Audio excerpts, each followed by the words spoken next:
Hi everyone, this is Arya. Welcome to my channel Arya's Classes. So आज इस video में हम लोग क्लास 9th हिस्ट्री का एक और नया टॉपिक स्टार्ट कर रहे हैं and that is France अबॉलिशेस monarchy and becomes Republic. France जो है वो मोनार्की को ख़त्म करती है, मोनार्की को हटाती है और रिपब्लिक बनती है। तो अब आप कहोगे कि हाँ मोनार्की तो फ्रांस ने आप ऐसे भी हटा ही दिया था कि उसके बाद नेशनल असेंबली बन गई थी। तो मैंने आपको बताया था कि फ्रांस ने मोनार्की जो थी उसको पूरी तरीके से नहीं हटाया था, मतलब फ्रांस ने कॉन्स्टिट्यूशनल मोनार्की बनाया था। उसके बाद जो ये टॉपिक है इसमें फ्रांस ने मोनार्की को पूरी तरीके से हटाया और फ्रांस एक रिपब्लिक डिक्लेयर कर, मतलब फ्रांस को एक रिपब्लिक डिक्लेयर कर दिया। ठीक है, तो देखो इससे पहले का जो भी था उसको एक फटाफट से लिंक कर लेते हैं।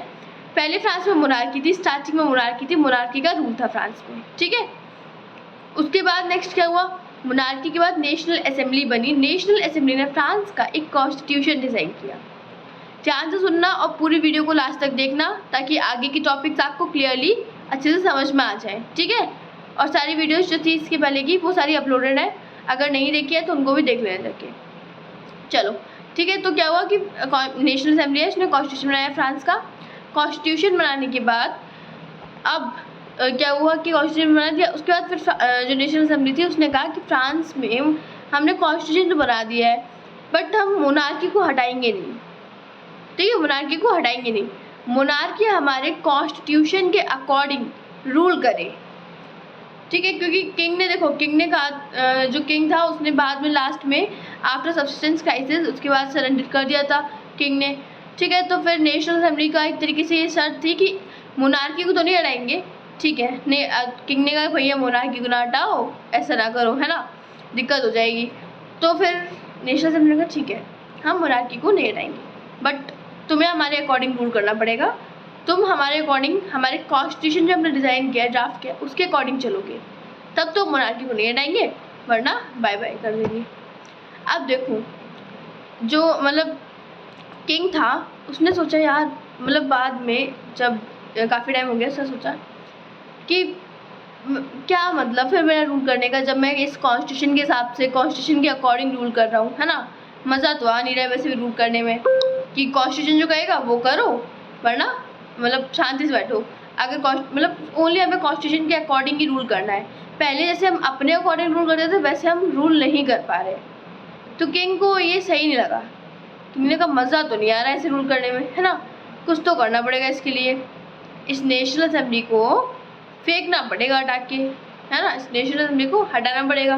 तो किंग ने कहा भाई कुछ तो करना पड़ेगा, क्या करे। तो किंग ने क्या किया वो हम इसमें देखेंगे, इस टॉपिक में। ठीक है, देखो France अबॉलिशेस monarchy and becomes Republic. I hope जो ये हेडिंग है आपको इस हेडिंग का मज़ा समझ में आ रहा होगा कि फ्रांस ने मोनार्की को हटाया पूरी तरीके से और फ्रांस को रिपब्लिक डिक्लेयर कर दिया। ठीक है, अब देखो फटाफट से अपने टॉपिक के अंदर घुस जाते हैं, चलते हैं अपने टॉपिक के अंदर। ओके चलिए टॉपिक के अंदर, चलो चलते हैं, देर नहीं करते हैं, है ना, वरना वीडियो ज़्यादा लंबी हो जाएगी। देखो तो क्या होता है कि ऑल थ्रू लुइस 16 ने साइन तो कर दिया था कॉन्स्टिट्यूशन को मान तो लिया था, बट क्या हुआ फिर भी उसका मन नहीं मान रहा था कि मुझे कॉन्स्टिट्यूशन के अकॉर्डिंग रूल नहीं करना है ना, मन अंदर अंदर से रो रहा था।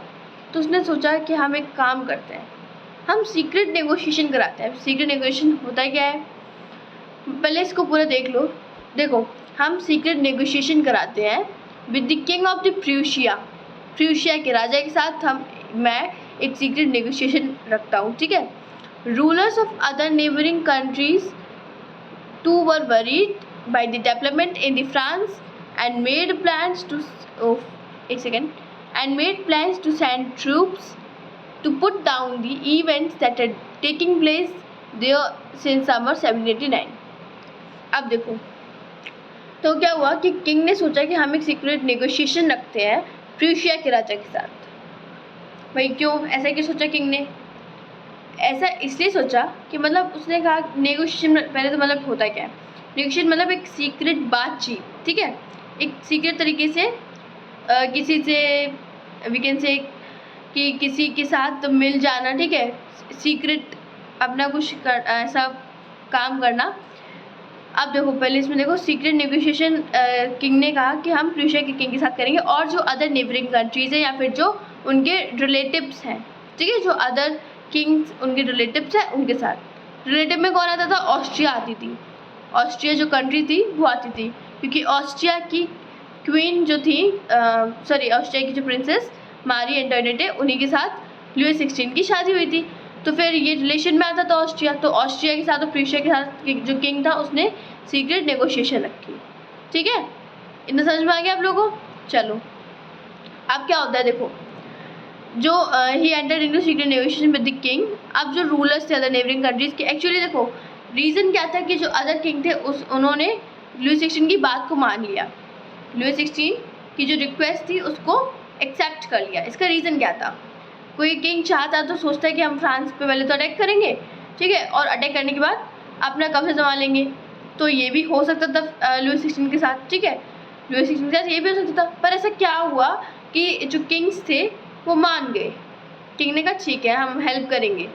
देखो इसका रीज़न ये था कि जो फ्रांस में डेवलपमेंट हो रहे थे, ठीक है, जो फ्रांस में क्रांति छिड़ रही थी उस टाइम पे, इसकी वजह से जो अदर नेबरिंग कंट्रीज थी ना वो भी डरी हुई थी। उन्हें लग रहा था कि कहीं हमारा भी रूल हमारी कंट्री से हट ना जाए, हमारे भी जो लोग हैं फ्रांस को देखकर हम पर भी अटैक ना कर दे और इस जो उनकी कंट्री थी उससे मोनार्की को फ्रांस की तरह हटा ना दे। ठीक है, तो वही क्या हुआ कि इसीलिए जो अदर किंग्स थे ना वो भी डरे हुए थे, वो भी डरे हुए थे और भाई किसी तरीके से बचने की सोच रहे थे। तो लुई 16 ने जब ये आइडिया रखा तो फिर क्या हुआ पता है? जब लुई 16 ने ये आइडिया रखा तो वेट फॉर अ व्हाइल, एक सेकंड को, हाँ, तो कि सारे जो किंग्स थे वो सब मान गए। ठीक है, उन्होंने कहा okay I will help you. चलो इतना देख लिया आप लोगों ने, उसके बाद क्या होता है उसके बाद का देख लेते हैं। ठीक है, अब भाई यहाँ पे देख लिया। उसके बाद जो था कि ये जो किंग ने, जो राजा थे, उन्होंने ये प्लान बनाया कि हम अपने जो ट्रूप्स जो सैनिक हैं उनको फ्रांस में भेजेंगे और जो लोग हैं वहाँ की नेशनल असेंबली उस पर हम हमला कराएंगे। So development in France and made plans to send troops, ठीक है, and made plans to send troops to put down the events, जो कि इवेंट्स चल रहे थे फ्रांस में सिंस द समर ऑफ 1789। ठीक है, 1789 ईयर में जो मतलब अटैक कराने का सोचा एक तरीके से नेशनल असेंबली पे, ठीक है, ताकि नेशनल असेंबली को फ्रांस से हटा दे, फेंक दे, ठीक है, एक तरीके से। अब देखो क्या होता है। अब बिफोर दिस कुड हैपन, जो भी राजा ये सब मिलके सोच रहे थे ये सब हो पाता, इससे पहले नेशनल असेंबली को खबर लग गई। नेशनल असेंबली का अच्छा राजा हमारे पीछे ये सब कर रहा है, अब नहीं छोड़ेंगे इसको, है ना। तो नेशनल असेंबली ने कहा कि काम करते हैं, राजा हम पे अटैक करे उससे पहले हम उस पर अटैक कर देते हैं, हम उस पर अटैक कर देंगे। तो मतलब जो सिर्फ राजा की नहीं और भी जो नेबरिंग कंट्रीज जो उसके साथ मिली हुई थी इस नेगोशिएशन में, तो उन पे भी अटैक कर देंगे, सब पे, अदर राज्य जो प्रोविंसेस थे, राज्य थे, उन सब पे भी हम अटैक कर देंगे। ठीक है, तो अब देखो क्या हुआ कि जो नेशनल असेंबली थी वो मतलब उसने ये सोचा कि हम किंग पे अटैक कर देते। तो क्या हुआ कि उसने वोटिंग कराई। क्या कराई उसने? वोटिंग कराई। कैसी वोटिंग? कि जो नेशनल असेंबली थी उसने वोटिंग कराई अप्रैल 1792 में, और प्रूशिया और ऑस्ट्रिया के विरुद्ध वॉर डिक्लेयर कर दी कि हम इससे युद्ध करेंगे। अब क्या हुआ कि उनके विषय वॉर डिक्लेयर कर दी। तो अब इस वॉर में देखो क्या हुआ, डिक्लेयर तो कर दी वॉर, पर क्या क्या इसमें और चीज़ें हुई। ठीक है, तो कई सारे वॉलेंटियर्स जो थे सिर्फ फ्रांस से ही नहीं अदर प्रोविंसेस से भी फ्रांस में, आई मीन पेरिस में आए। वाई? इस वॉर में शामिल होने के लिए, आर्मी में ज्वाइन होने के लिए। ठीक है, so thousand of the volunteers thronged from the provinces to join the army, so they saw this war of people against king and aristocracies all over the Europe। सिर्फ फ्रांस में ही नहीं, all over the Europe ये war को देखा गया, लोगों का king के विरुद्ध और जो एंड एरिस्टोक्रेसीज के बीच का जो ये युद्ध था। ठीक है, किंग और एरिस्टोक्रेसीज के बीच का ये युद्ध, लोगों ने इसको इस तरीके से देखा। तो क्या हुआ कि war of people against king, king के विरुद्ध ये वॉर थी और एरिस्टोक्रेसीज के विरुद्ध ये वॉर थी। अब देखो इससे क्या हुआ कि ऑल यहाँ पे नेक्स्ट है कि जो among the patriotic song they सैंग was the marshals. अब देखो जब युद्ध करने जाते हैं तो क्या होता है कि कभी कभार बहुत ज़्यादा से कि हमें ऐसा फील होता है पता नहीं जीतेंगे कि नहीं, एक मतलब डर रहता है। बट क्या होता है कि इसकी वजह से हम लोग अपने कुछ नेशनल मतलब कुछ सिंबल्स बनाते हैं, कुछ साइंस बनाते हैं। साइंस जैसे हमें क्या बोलते हैं, हमें जैसे बहुत ज़्यादा मोटिवेशन फील हो, ठीक है, इससे हमें बहुत ज़्यादा क्या हो, मोटिवेशन फील हो, ऐसे कुछ साइंस को बनाते हैं हम लोग। समझ में आया आप लोगों को ना? तो अब इससे क्या हुआ, वैसे ही जो एक पेट्रियोटिक सॉन्ग जो था वो बनाया गया, मतलब वो बनाया किसी और ने था, बट अभी हम देखते हैं उसको। Among the patriotic songs they sang Marseillaise. अभी मार्शलेज क्या था? ये मार्शलेज कंपोज किया था। This Marseillaise was actually composed by the Rouget de Lisle. तो अब आपने देखा कि इस मार्शलेज को किसने कंपोज किया था? रॉगेट डेला इल्से ने, ठीक है। इन्होंने इस मार्शलेज को कंपोज किया था, मतलब लिखा था या बनाया था। सो व्हाट हैपेंस कि ये जो सॉन्ग था ये सबसे पहले किसने सिंग किया था, और इसका नेम मार्शलेज पड़ा क्यों? एक्चुअली ये पोएम थी ना, तो इसका नेम एक्चुअली पड़ा क्यों और किसने इसको सिंग किया था, क्यों, मतलब सबसे पहले इसने किसने गाया था, ये बात आती है, ठीक है, क्वेश्चन ये आता है। अब देखो इसमें क्या होता है कि ये जो था सबसे पहले first time it was sing by the volunteers, it was sung by the volunteers from Marseille. अब आप कहोगे मार्सेल्स क्यों आ रहा है, मतलब ये क्या, कुछ आप कंफ्यूज हो रहे होगे। तो कंफ्यूज मत होना, एक्चुअली इसमें ये मार्शल्स, अब इस बार ये पोएम के परस्पेक्टिव से मार्शल्स नहीं दिया गया है। ये मार्शल्स फ्रांस में जो एक सिटी थी ना, वहाँ उसी का नेम से ये इसका नेम पड़ा है। जो ये नेशन है फ्रांस की, इसका नेम पड़ा है, ठीक है। ये एक सिटी थी फ्रांस की, मार्शल्स। यहाँ से जो वॉलंटियर्स आ रहे थे, जो लड़ाई करने के लिए आर्मी में भर्ती होने के लिए आ रहे थे, इन्होंने सबसे पहले इस मार्शल्स को गाना शुरू किया था, इस पोएम को गाना शुरू किया था। उसके बाद जब ये उसमें पेरिस में अंदर आए, तब मतलब जब सिटी में मार्च कर रहे थे ना ये लोग, मार्च करते करते आ रहे थे, गाते गाते आ रही थी ये सॉन्ग, ठीक है, ये पोएम, ठीक है। उसके बाद इस पोएम का नेम मार्शलेज पड़ गया।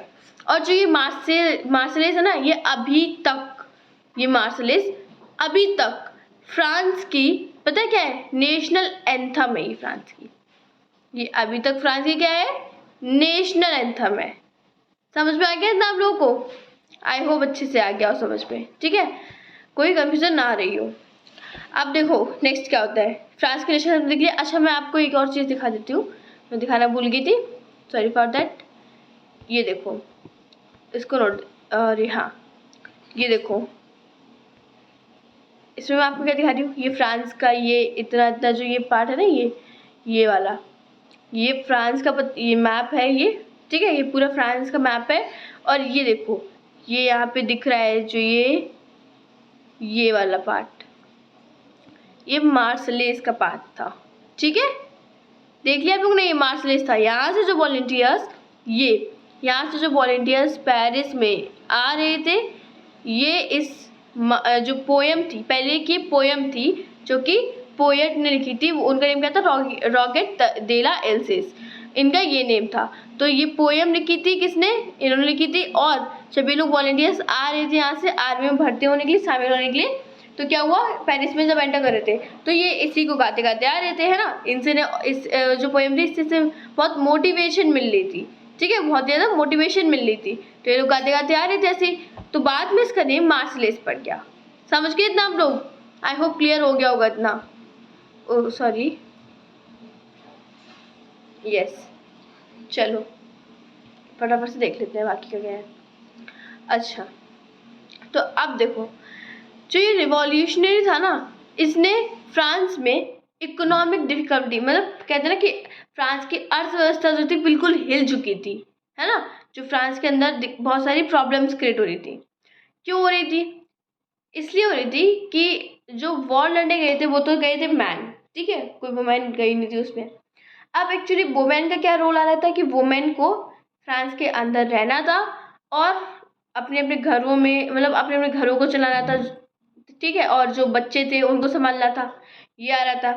अब क्योंकि मैन तो थे नहीं, तो ये पैसा वैसा ये सब चीज़ें कहाँ से आएंगी, है ना, पैसा कहाँ से आएगा, कौन कमाएगा। तो वुमेन्स ने भी काफ़ी इम्पोर्टेंट रोल प्ले किया। मैन वहाँ पे लड़ाई कर रहे थे तो वुमेन यहाँ पे घर संभाल रही थी और बच्चों को संभाल रही थी। घर कैसे संभाल रही थी, खुद काम करने जाती थी, जैसे कि कोई बड़े लैंडलॉर्ड्स हो गए, उनके घर पे काम करती थी, ठीक है, और छोटी मोटी दुकानें लगा के बैठ जाती थी ताकि थोड़ा बहुत पैसा कमाती रहे और अपने बच्चों के भी पेट भरती रहे, इस तरीके से, ठीक है। तो अब क्या हुआ कि वेट फॉर अ व्हाइल, सो ये दिया गया यहाँ पे, देखो, this revolutionary was brought loses and economic difficulties in the of the people while the men were away fighting in the front, so women are left to cope with the tasks of earning a living and losing after their families, ठीक है। सो अब देखो last section, अब जो इतना आपने लिख लिया, इतना मैंने समझा दिया, चलो अब क्या हुआ इसमें, नेक्स्ट जो थिंग है हमारी वो ये है कि ये वाला टॉपिक कर रहे हैं हम लोग, चलो तो इसको देख लेते हैं। अब जो लास्ट सेक्शन थी, जो लास्ट सेक्शन था पॉपुलेशन का, वो सब जो था ना, last section of the population were convinced that the revolution had to be carried further. अब उन्होंने कहा कि हमने मतलब जो कई सारे पार्ट्स है प्रोविंसेस के हरा दिए, बट अभी इस रिवॉल्यूशन को और बढ़ाना है, ठीक है, इस रिवॉल्यूशन को अभी आगे और बढ़ाना है। क्यों? As the constitution of 1791 give political rights to richer section of the society. क्योंकि ये रिवॉल्यूशन को अभी आगे और बढ़ाना है, मतलब इसका रीज़न क्या था कि जो कॉन्स्टिट्यूशन बना था 1791 में, जो नेशनल असेंबली ने बनाया था, उसमें क्या था, उसमें जो राइट थी ना वो सिर्फ richer section of the society को मिली थी। थर्ड ईस्टर के जो रिचर मेंबर्स थे, नेशनल असेंबली तो उन्हीं ने बनाई थी ना, रिचर मेंबर जो थे, जो एजुकेटेड थे, ठीक है, जिनका मानना क्या था कि हर एक को वर्थ से राइट नहीं मिलनी चाहिए, मैंने आपको बताया था उसमें, ठीक है, अकॉर्डिंग टू देयर पोजीशन उन्हें राइट्स मिलनी चाहिए, तो उनका मानना ये था। तो जो राइट्स मिली थी वो सिर्फ richer section of the society को इस कॉन्स्टिट्यूशन ने दी थी। बाकी जो पुअर लोग थे वो कहाँ जाए, वो कहाँ मरे जाके, है ना, तो अब उनके लिए भी हमको कुछ ना कुछ करना पड़ेगा। तो अब जो लोग थे उन्होंने सोचा कि हम इस वॉर को और कंटिन्यू रखते हैं, ठीक है, अभी और इसे कंटिन्यू रखते हैं ताकि जो पुअर सेक्शन है ना सोसाइटी के, उनको भी राइट्स मिले, ठीक है, उनको भी इक्वल राइट्स मिले। क्योंकि आपने नोटिस किया होगा कि जो कॉन्स्टिट्यूशन था उसमें वोटिंग राइट्स एक्टिव सिटीजन्स को थी, पैसिव को थी नहीं। एक्टिव सिटीजन्स में भी कौन आते थे, जो कि 3 डेज की लेबर वेजेस के हिसाब से टैक्स पे कर सके, मतलब एक लेबर की जो 3 दिन की वेज होती है, जो कमाई होती है, उतना टैक्स पे कर सकते हैं, वही एक्टिव सिटीजन्स पे आएंगे। और उसमें से भी जो हायर टैक्स पेयर होंगे वो जाएंगे किसमें, जो इलेक्टर्स है उसमें जाएंगे, ठीक है, इलेक्ट होने के लिए उन इलेक्टर्स वाले पार्ट में जाएंगे।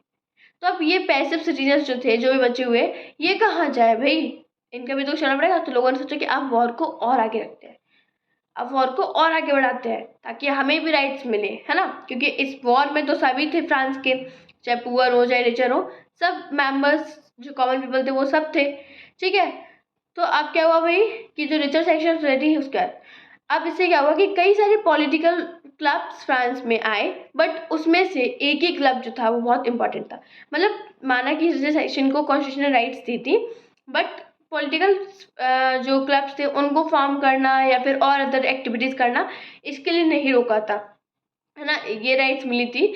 तो अब क्या हुआ कि जो पॉलिटिकल क्लब्स बने फ्रांस में, कई सारे political clubs became an important rallying point for people who wish to discuss government policies and plans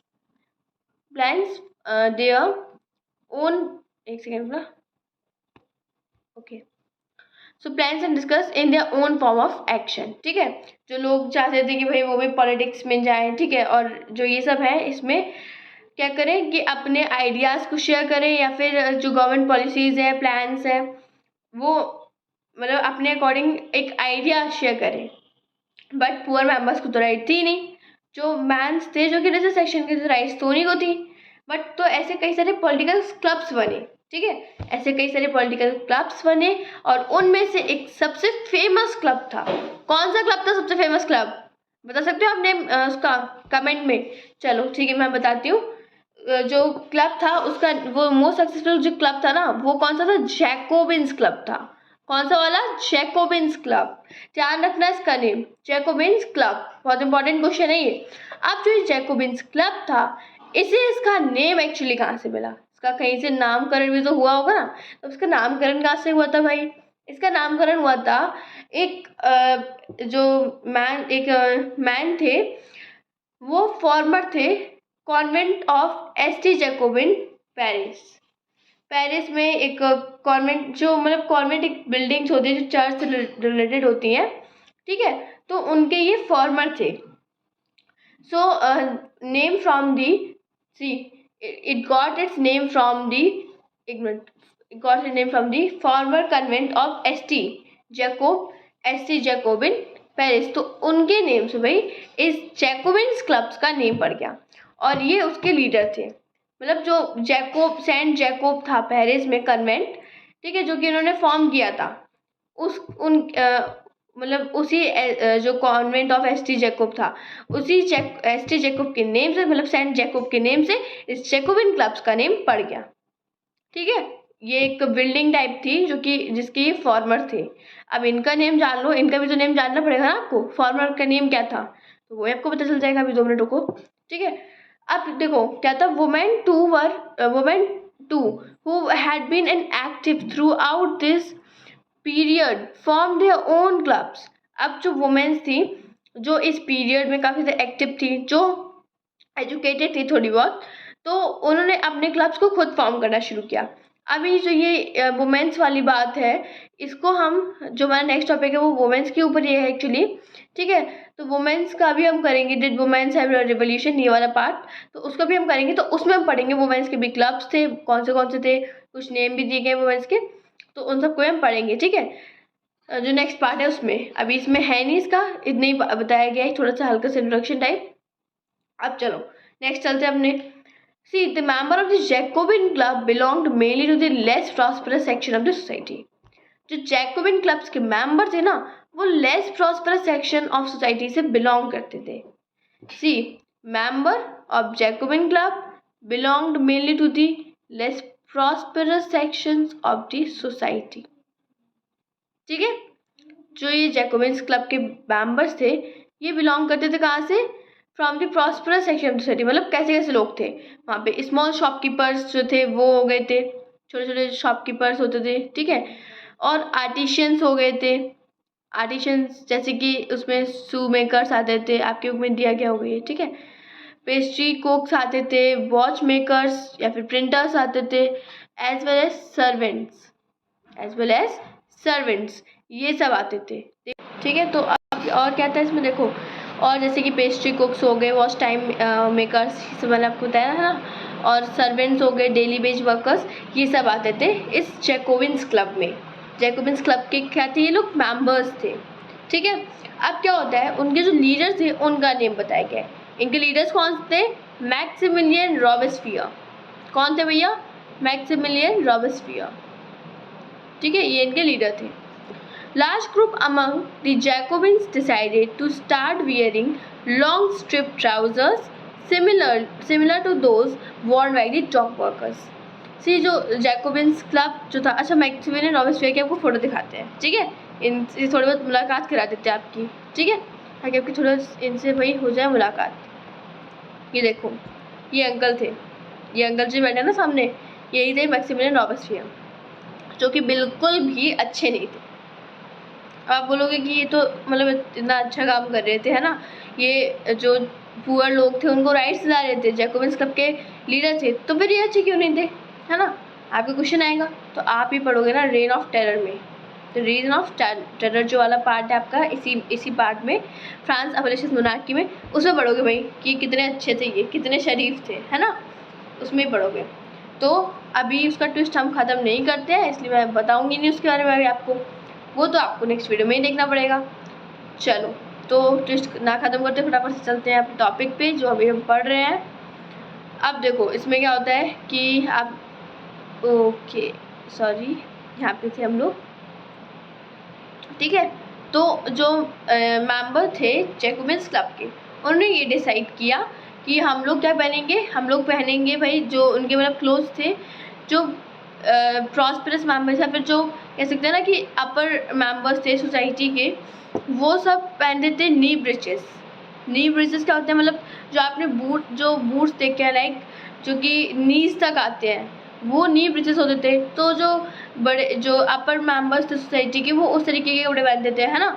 but जो जैकोबिन्स क्लब के मेंबर थे, जो एक्चुअली नीचे जो लोअर सेक्शन से बिलोंग करते थे ना, तो उन लोगों ने कहा कि अगर हम उन्हीं की तरह नी ब्रेचेस वाले कपड़े पहन लेंगे तो उनमें और हम में अंतर क्या रहेगा, हमारी भी तो खुद की एक पहचान होनी चाहिए ना। तो फिर इन्होंने क्या किया, इन्होंने डिसाइड किया कि जैकोबिन क्लब के जो मेंबर थे उन्होंने लॉन्ग स्ट्रिप के ट्राउजर्स, क्या long striped trousers similarly to those borne by the dock workers, ठीक है। तो नी ब्रेचेस ना पहनकर उन्होंने लॉन्ग स्ट्रिप जो मतलब स्ट्रिप्स वाले जो टाइप पैंट टाइप थे, स्ट्रिप्स वाले जो ट्राउजर्स होते थे, ठीक है, जिन पे स्ट्रिप्स होती थी, तो लॉन्ग स्ट्रिप ट्राउजर्स पहनने शुरू किए, ठीक है, similarly to those who were borne by the dock workers. This was set themselves apart from the fashionable section of the society. जो अपर सोसाइटी थी उनसे इनमें डिफरेंस, मतलब उनसे ये डिफरेंट थे थोड़ा से, और कह सकते हैं कि जो मतलब उसे फैशनेबल सोसाइटी भी कह सकते हैं, ठीक है। बूट्स टाइप इतने नी ब्रेचेस पहनते थे, और स्पेशली नॉवेल्स होते थे, ठीक है, जो सेकेंड से ईस्ट से बिलोंग करते थे, हु वोर द नी ब्रेचेस। चलो ये देख लो इनको, ये थे कौन, मेंबर ऑफ जैकोबिन्स क्लब। ये देखो ये जो नीचे पहने हुए हैं, ये पहने हुए हैं, ये स्ट्रिप्ड वाला ट्राउज़र पहने हुए हैं, स्ट्रिप ट्राउजर्स, ठीक है। यहाँ पे स्ट्रिप्ड बनी हुई हैं इस तरीके की लाइंस सॉरी। और देखो ऊपर से इनके हेड को नोटिस करो, इनके हेड पे ये लोग पहने क्या हुए हैं, कैप पहने हुए हैं। आपने सिंबल में पढ़ा था, जो आपने सिंबल्स पढ़े थे उनमें आपने पढ़ा था, है ना, कि ये कैप किसके लिए होती थी। ये जो कैप होती थी एक्चुअली, एक सेकंड ना, ये हाँ, तो ये कैप फ्रीडम को डिफाइन करती थी, है ना, फ्रीडम बताती थी आपकी।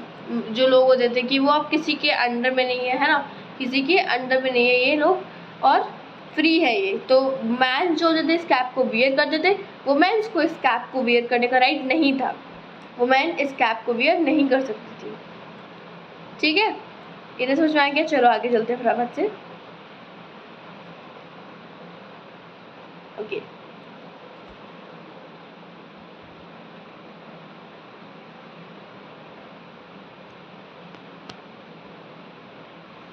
नाउ ये जो वे थी of proclaiming the end of the power by wearers of knee breeches, जो नी ब्रेचेस थे उनकी पावर को एंड करने का जो ये एक वे था ना, कि उनकी जो पावर थी वो ख़त्म हो जाए, है ना। तो इसलिए जैकोबिन्स जो थे they were came to be known as, क्योंकि जो ये लोग पहनते थे नी ब्रेचर्स जो होते थे, ये लोग जो कपड़े पहनते थे नी ब्रेचर्स, ठीक है, तो वी कैन से कि it was the way of proclaiming the end of the power wielded by the wearers of knee breeches, ठीक है। और ये जैकोबिन्स क्या थे, जैकोबिन्स को हम सैंट क्लूड्स भी कहते थे। अब आप कहोगे सैंट क्लूड्स मतलब क्या, ये सेंटा क्लॉज के यहाँ से बिलोंग करते थे, तो सेंटा क्लॉज नहीं, हल्का हल्का नेम थोड़ा सा उनकी तरह लग रहा है ना, सेंटा क्लॉज, ठीक है, बट ये सेंटा क्लॉज से बिलोंग नहीं करते थे। ये कहा कि ये वी कैन से कि इन्हें सैंट क्लूड्स इसलिए कहा जाता था सॉरी, क्योंकि ये लोग नी ब्रेचेस पहनते थे, ठीक है, मतलब जो कि नी ब्रेचेस वाले नहीं थे, क्योंकि नी ब्रेचेस तो कोई और पहनता था ना, जो अपर सेक्शन के जो लोग होते थे वो, ये तो पहनते थे लॉन्ग स्ट्रिप ट्राउजर्स, तो भाई इसलिए इन्हें सैंट क्लॉड्स कहा जाता था। Means literally means those without knee breeches. इसका मतलब क्या था, सेंट क्लूड्स का मतलब दोज विदाउट नी ब्रेचेस, ठीक है, those without knee breeches. Sans culottes men wore in addition to the red cap, red Phrygian cap के बारे में बताया था मैंने, तो वही रेड फिशिंग कैप जो मैन होते थे सिर्फ वही पहनते थे, वुमेन को अलाउ नहीं था, women were not allowed to do so. अब क्या हुआ कि in summer 1792 Jacobin planned an insurrection of large member of Parisians. अब देखो समर 1792 की बात आती है, यहाँ पर कुछ स्पेशल टाइप होता है। क्या होता है स्पेशल टाइप, जानते हैं। समर 1792 में जो जैकोबिन थे उन्होंने प्लान की एक इंसिक्योरेशन, ठीक है, जो पर्शियन मेंबर्स थे जो कि गुस्से में थे। किसकी वजह से गुस्से में थे? गुस्से में थे वो गुस्से में एक्चुअली इसलिए थे क्योंकि प्रेस जो ब्रेड थे उनके प्राइसेस बढ़ाए जा रहे थे, ठीक है, और क्या था, सप्लाईज कम हो रही थी पर प्राइसेस जो थे बराबर बढ़ ही रहे थे, ठीक है। तो जो पर्शियंस थे जो गुस्से में थे, ठीक है, उन्हें ये सब चीज़ें जो किंग कर रहा था वो पसंद नहीं आ रही थी। तो अब क्या हुआ कि 1792 में जैकोबिन्स ने एक प्लान किया, ठीक है, एक वी कैन से एक प्लान किया लोगों के साथ मिलकर, उनके मेंबर्स के साथ मिलकर, कि हम क्या करेंगे, ऑन द मॉर्निंग ऑफ अगस्त 10 अगस्त की सुबह, 10 अगस्त की सुबह पैलेस ऑफ ट्यूलरीज पे हमला कर देंगे, ठीक है, पैलेस ऑफ ट्यूलरीज पे हमला कर देंगे। तो जो बेस्टाइल था फोर्ट उस पर, और उसमें कन्फ्यूज मत होना, बेस्टाइल फोर्ट का इंसिडेंट हुआ था 14 जुलाई को और इसका कब हुआ है 10 अगस्त को। तो 10 अगस्त को पैलेस ऑफ ट्यूलरीज पे हमला कर देंगे। अब जो ये पैलेस ऑफ ट्यूलरीज है ना, ये एक्चुअली क्या था, ये पैलेस वो था जिसमें किंग रहता था, किंग और उसकी फैमिली जहाँ पे रहती थी, ठीक है, वो ये पैलेस था। तो अब जो लोग थे उन्होंने सोचा कि हम क्या करेंगे, 10 अगस्त की मॉर्निंग को, सुबह को हम लोग कहाँ हमला करेंगे, पैलेस ऑफ ट्यूलरीज पे। और क्या हुआ, जो किंग के गार्ड थे उनको अपने सामने सोचेंगे ना, कहते नहीं कि अपने जो सामने काटा है उसको हटा दिया, ठीक है, जो गार्ड थे सामने खड़े हो गए आगे भाई कि नहीं किंग पे हम हमला नहीं करने देंगे, ठीक है, तो उनको भी हटा दिया king's guard and held king himself as a hostage for several hours. King के गार्ड्स को हटा दिया भाई, ठीक है, उनको मार पीट के भगा दिया या मार ही दिया परमानेंटली, ठीक है। और क्या हुआ कि जो किंग था उसको बंदी बना लिया, हॉस्टेज, बंदी बनाना एक तरीके से, ठीक है, फॉर सेवरल आवर्स, कई घंटों के लिए उसको बंदी बना के रखा गया। उसके बाद later the assembly voted to imprison the royal family. जो रॉयल फैमिली थी उस पूरे को मतलब वोट किया गया, वोटेड जो नहीं वोट करते, वोटिंग होती है, लोग अपना कहते हैं ना मत देते हैं, ठीक है, अपना एक तरीके से आइडिया देते हैं उस वोटिंग के थ्रू। तब क्या हुआ कि इससे क्या हुआ कि वोटिंग हुई, ठीक है, तो जो असेंबली थी ये voted to imprison the royal family को ही पूरा बंदी बना के रख लिया। अब क्या हुआ, अब इलेक्शंस हुए भाई, इलेक्शंस हेल्ड फ्रॉम नाउ, जो इलेक्शंस अब से होंगे उन मतलब राइट एक तरीके से, पहले क्या होता था 25 ईयर के जो मैन होते थे और जो कि 3 डेज के लेबर वेजेस जो होते थे उसके अकॉर्डिंग टैक्स पे करते थे, वही एक्टिव सिटीजन्स में आते थे और टैक्स पे कर सकते थे। पर अभी यहाँ पर क्या हुआ, अब जो वोटिंग राइट थी वो 21 ईयर्स के मैन को, मतलब जो 21 ईयर्स से अबव के थे उन सबको मिल गई, ठीक है, और कोई भी, पर वुमेन को अभी भी वोटिंग राइट नहीं मिली, वुमेन को अभी भी पीछे ही रखा जा रहा था कि नहीं भाई मैन को जो भी होगा मैन के साथ होगा, वुमेन के साथ कोई राइट्स कुछ भी नहीं, ठीक है। तो वुमेन्स को तो अभी भी राइट नहीं मिली थी। आप पढ़ते नहीं थे, आप इंडियन हिस्ट्री में जब पढ़ते थे तो इंडियन हिस्ट्री में भी देखते थे कि वुमेन्स के साथ कई जगह, मैं नहीं कह रही कि हर जगह पे हुआ, बट कई हद तक जो थे गलत इंसिडेंट्स और मतलब गलत चीज़ें हुई, ठीक है, उनको भी इंडिया में भी राइट्स नहीं मिली। अब आप फ्रांस की कंडीशन देख रहे हो, फ्रांस की हिस्ट्री में भी वुमेन्स को राइट्स नहीं मिली, वुमेन्स को खुद ही लड़कर अपनी राइट्स को लेना पड़ा, ठीक है भाई। अगर इंडिया की बात देखें तो वुमेन्स को खुद ही लड़कर अपनी राइट्स को लेना पड़ता है। अब देखो क्या हुआ यहाँ पे, 21 years and above regardless of wealth got the right to vote, ठीक है। तो यहाँ पे उनकी वेल्थ मतलब उनके पैसे ऐसे को ना देखकर इक्वलिटी रखते हुए हर एक मैन को जो कि 21 ईयर्स के अबव था उसको वोट करने की राइट मिल गई। न्यूली इलेक्टेड जो असेंबली थी उसको कन्वेंशन बुलाने लगे। जो नई इलेक्टेड असेंबली बनी हुई थी ना, उसको कन्वेंशन नाम दिया गया। ठीक है, अब नेशनल असेंबली जो थी वो हट चुकी थी। ठीक है, on 21 September 1792 it अबॉलिशेस the monarchy. 21 सितंबर 1792 एक बहुत ही इंपॉर्टेंट डेट है, इसको आपको याद रखना है। और 10 अगस्त की जो भी इंपॉर्टेंट डेट है ना, ये भी याद रखनी है। 10 अगस्त को टुलिस पे हमला हुआ और किंग को एज अ हॉस्टेज बंदी बनाकर रख लिया गया। और 21 सितंबर 1792 को मोनार्की को पूरी तरीके से फ्रांस से एकदम हटा के फेंक ही दिया। ठीक है, मोनार्की हटा के फेंक दी गई। मोनार्की का यहाँ पे कोई मतलब नहीं था। अब देखो, abolishes the monarchy and declared France as a republic, और फ्रांस को रिपब्लिक डिक्लेयर कर दिया। ठीक है, so as you know republic is form of government where people elect government including the head of the government. तो जो Republic का मतलब क्या होता है? रिपब्लिक एक ऐसी गवर्नमेंट जहाँ पे लोग अपनी गवर्नमेंट को इलेक्ट करते हैं। ठीक है, अपने क्या बोलते हैं, अपने रिप्रेजेंटेटिव को चुनते हैं। ठीक है, जो कि गवर्नमेंट रहता है या फिर जो हेड ऑफ द गवर्नमेंट होता है उसको, including the head of the government. So people elect the government including the head of the government. अब क्या हुआ? There is no hereditary monarchy. अब आप पे कोई मोनार्की नहीं है। और यहाँ पे एक एक्टिविटी दी गई है। एक्टिविटी क्या है भाई? पढ़ लो इसको, चाहो तो आप इसे कर भी सकते हो। ठीक है, you can try and find out some about some other countries that are republic and investigate when and how they became republic. ठीक है, आपको कुछ ऐसी कंट्रीज़ को फाइंड करना है जो कि रिपब्लिक है पूरी तरीके से, और मतलब पता करना है कि ऐसा क्या, कब हुआ, क्या हुआ, मतलब वहाँ पे उसकी हिस्ट्री को फाइंड करना एक तरीके से कि वहाँ पे रिपब्लिक कब आई, कैसे आई, क्या क्या रीजंस रहे। तो इसका एक एग्जांपल मैं आपको देती हूँ। इंडिया भी एक रिपब्लिक कंट्री है।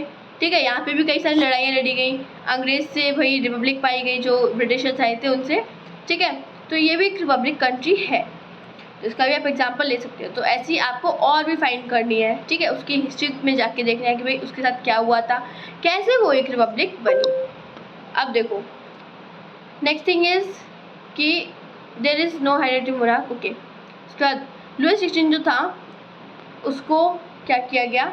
Louis 16 was sentence to death by court on charge of treason. Treason मतलब अपने देश के साथ धोखेधारी करना, है ना, देशद्रोही के अपराध में कह सकते हैं उसको। क्या किया गया? सेंटेंस टू डेथ मतलब उसको फांसी की सज़ा, एक तरीके से फांसी की सज़ा सुना देगी। तो वहाँ पे फांसी की सज़ा क्या होती थी पता है? अभी मैं आपको दिखा दी, एक सेकेंड रुकना। सो एक second. Louis 16 was sentence to death by court on charge of treason on 21 January, नई साल में आप कह सकते हो। ठीक है, जनवरी में 21 जनवरी ही was executed publicly at the Place de la Concorde। अच्छा, यहाँ पे क्लियरली समझ में नहीं आ रहा होगा आपको। ठीक है, सो 21 जनवरी को ये डेट याद रखना है आपको। ही वॉज एग्जीक्यूटेड पब्लिकली, नहीं दिखा के भाई हम राजा को आज फांसी देने जा रहे हैं। ठीक है, तो चौराहे में भाई, बीच चौराहे में खड़े होके ये शो करके कि आज राजा का मतलब अंतिम दिन है, देख लो आगे जिन्हें भी देखना है ना। तो अब क्या था भाई कि ही was executed publicly at the Place de la Concorde। और जो क्वीन थी, कुछ टाइम बाद क्वीन के साथ भी ऐसे ही हुआ। क्वीन को भी बंदी बना के रखा था, पूरी रॉयल फैमिली को बंदी बनाया था। ठीक है, तो अब क्या किया, जब राजा मरी गए तो क्वीन का रख के क्या करेंगे? क्वीन को भी हटा देते हैं, है ना, क्वीन से भी रास्ता साफ करते हैं अपना। तो क्वीन का भी बाय बाय हो गया। तो अब इसके बाद हमारा नेक्स्ट टॉपिक जो था वो था द रेन ऑफ टेरर। इसको हम करेंगे नेक्स्ट वीडियो में कवर। आप जो वीडियो है आपकी ज़्यादा लॉन्ग ना हो जाए, एक टॉपिक हमने कवर कर लिया है इसका। अब जो ये वाला रेन ऑफ टेरर है इसको पढ़ेंगे, जहाँ पे मैक्सिमिलियन जो रॉबस्पियर था उसने आतंक मचा के रखा हुआ था। जैकोबिन क्लब का लीडर जिसने आज़ादी दिलाई उस मोनार्की से, उसी ने आतंक मचा दिया जब वो पावर में आया। तो उसको देखेंगे हम नेक्स्ट वीडियो में। और आई होप कि आज का जो टॉपिक था आपको अच्छे से समझ में आया हो। और अगर समझ में आया ना तो चैनल को लाइक सब्सक्राइब करना मत भूलना। ठीक है, वीडियो को देख लिया है तो चैनल को लाइक सब्सक्राइब जरूर करना। एंड अब हम मिलेंगे अपने नेक्स्ट टॉपिक में। So till then, thank you so much, take care, bye bye.